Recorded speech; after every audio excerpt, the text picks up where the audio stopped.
lim le purta kino au chuaku nam tin chitin teru nam tin rengami teru kunang hongai na lai na kanta na rokuye iti eng lai poi fagru karabilu taksa zonen fagru karabilu taksa zonen fagru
bạc in lâm bắn tur hiang cả chắc ngare dâu ta ít chân chinh tha lu ta thu po hi cả bên nhà nín na khăm dâu ta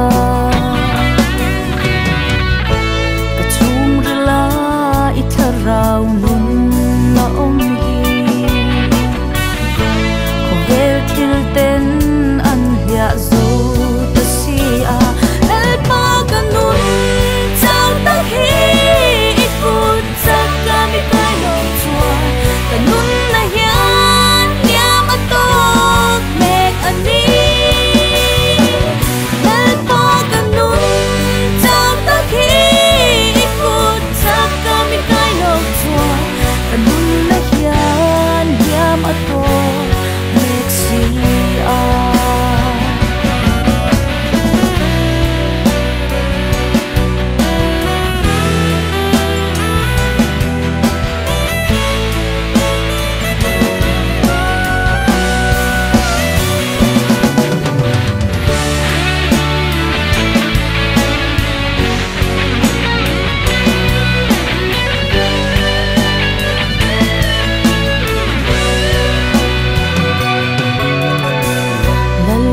ka thin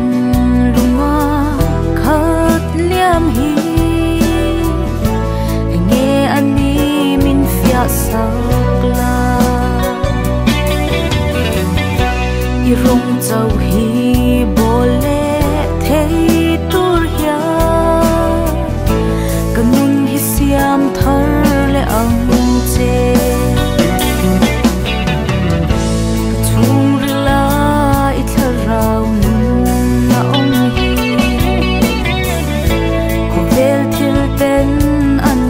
zo ta si a lal pa kanun chang ta hi ikut sak ka mi kai lo chuan kanun na hian hiam ato mek ani lal pa kanun chang ta hi ikut sak ka mi kai lo chuan kanun na hian hiam ato mek si a hian hiam ato mek si a kanun na hian hiam ato mek si a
bỏ sen ruột ani lo về tâm chumi i kharau liam tua le chao at tuam dam sat trin chehi mangai tu lal pa fakin kal zel ta che ka khaliam tuam dam tu le ka hun zong zong te phong tu ro pui na le soi moi na ta ani a phak nan ka thiam na le ka thei na zong zong te hi tok zo re la om don lo cha tuan po i idam chung nun tôi te hi chung ra lam ang mai ani chung cha she la vi ni honi mang zel mo asia tir chengai khala inun na aral maya sa tuan bora na lama ikal lange ka khahiam tuam dam tu le ka hun zong zong te phong tu ro pui na le choi moi na ta ani a phak nan ka thiam na le ka thei na zong zong te hi tok zo re na om don lo sa tuan po i ro pui na le moi na te i tuam pham kim in Berlin sa po ta le muang ta kai om lai ya i chiat na tur nai ber chu i moi na kan ani i chuang ani chuang lal pa chuang zo gro ka khahiam tuam dam tu le